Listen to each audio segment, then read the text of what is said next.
No.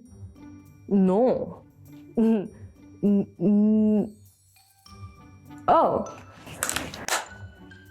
Oh, hi there. Oh, never mind this. That was just me practicing my no. Oh, that's why you're here. Oh, well, let me just get ready. Let's talk about how to say no to a client, shall we? Hey, I'm Chadvee and I'm a copywriter, digital nomad, and I'm here on YouTube doing videos about helping you design the life and business that you want. Today, we're going to talk about something that a lot of creative freelancers have to deal with, and that is the question of, how do I say no to a client?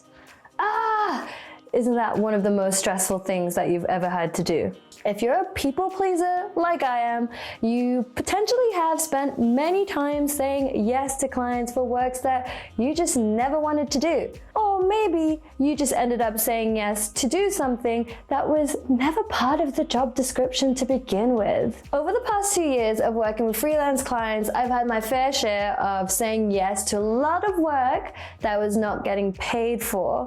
So many times there was an extra request, an extra favor. I'd appreciate you so much if you could just blank. Other times I've had clients ask me specific questions on premium services and to pick my brain without really wanting to pay for consultation fees.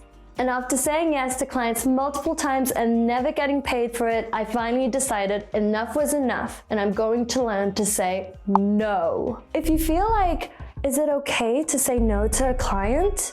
Here's the answer, in short. Yeah, it's totally okay. How? Well, like this. No. Repeat after me. No. But seriously, saying no is really good for you, personally, and also for your business in the long run. But before I teach you the magic of saying no, let me tell you the reason why saying no is actually good for you. Saying no improves our self-worth and self-love. Daring to set boundaries is about having the courage to love ourselves, even when we risk disappointing others. Saying no is empowering, it's comforting. When you're saying no, you're saying you value yourself, you value your time, you value your energy, your skills, and your talents. You're taking that power away from that stranger, you're taking the control back in your hands. Remember, this is your life, your decision, and your responsibility, nobody else's. Making space for more opportunities.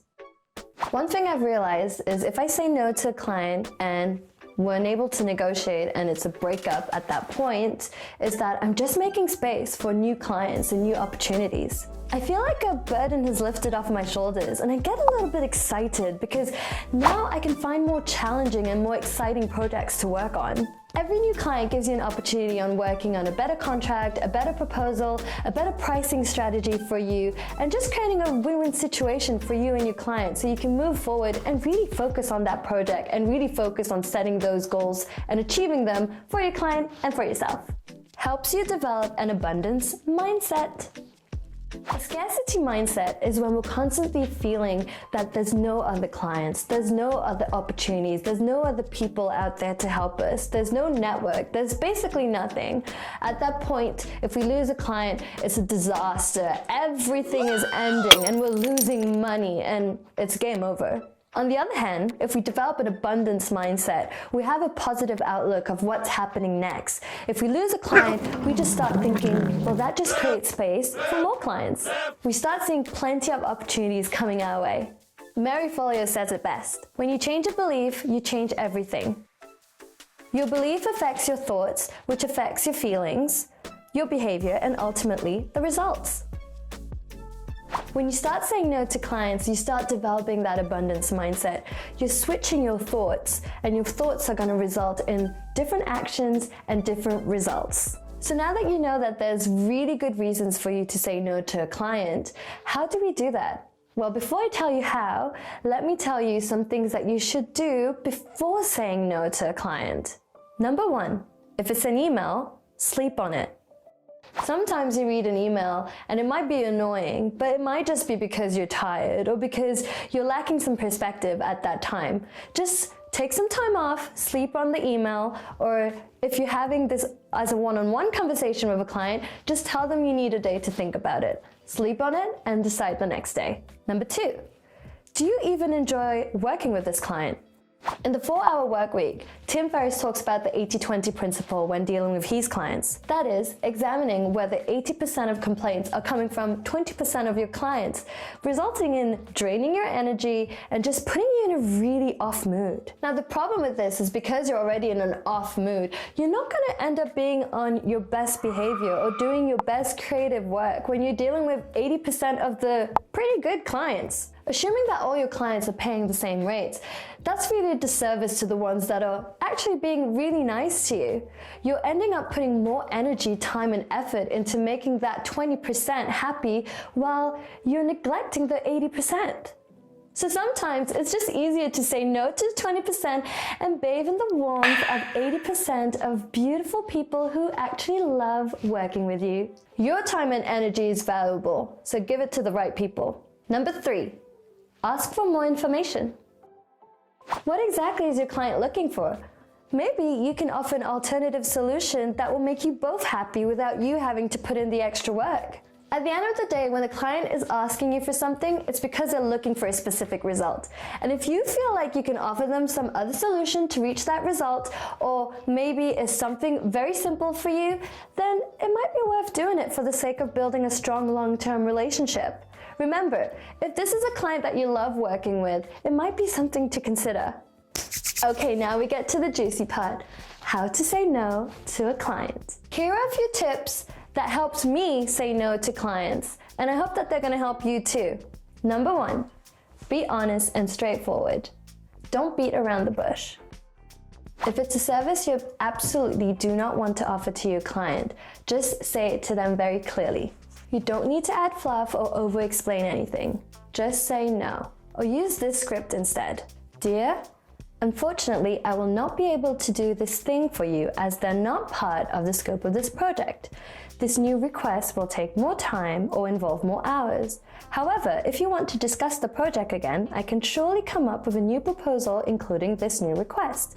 Please let me know what you decide. Number 2, remind them of the scope of the project. Remind them what the terms of the project actually were and what they signed up for. You can then offer an extra hourly rate or offer to rediscuss this entire project. Use this. Dear, I understand that you now require, since this was not part of the original proposal, kindly note that it will be available to do this at my hourly rate of, or I can review and resend you a new proposal including your new requirements. Please let me know what you decide. Number 3, offer alternative solutions. If it makes sense to, let them know that you cannot do this, but you're very happy to offer other solutions. Like this. Dear client, I understand that you require, although I will not be able to offer those services to you, may I offer this alternative solution instead? I hope this can help you achieve the results you're looking for. Let me know if you have any questions. And finally, number 5. Wait, is it number 5? If there's no way of negotiating, then it's time to say bye. At this point, you've outgrown each other, and that's okay. You don't owe your clients any favors or any work for free. And if it's starting to feel like they're expecting more and more for the same rates, then it's probably time for you to leave. Remember, abundance mindset. There's plenty of opportunities coming your way. If you're thinking of saying a final no to your client, my advice is to say it over a Zoom call or a Skype call and make it nice. Explain to them that you can't really see yourself doing this project with them anymore and you want to move on to different kind of projects. So this is where you say goodbye. And now that we got that out of the way, here are some no-nos about saying no. Number 1, saying yes, then saying no. Number 2, taking too long to say no. Number 3, saying yes, then complaining all the time during the project and indirectly saying no. Number 4, saying no and accusing your client of being disrespectful. Saying no to a client can be quite stressful, especially if you've worked with this client for a very long time, or if you don't have many clients at the moment, or if you've just always been someone who's been quite a people pleaser. However, remember this: a person's success in life can usually be measured by the number of uncomfortable conversations he or she is willing to have. Anyway, let me get back to my practice. No. No. No.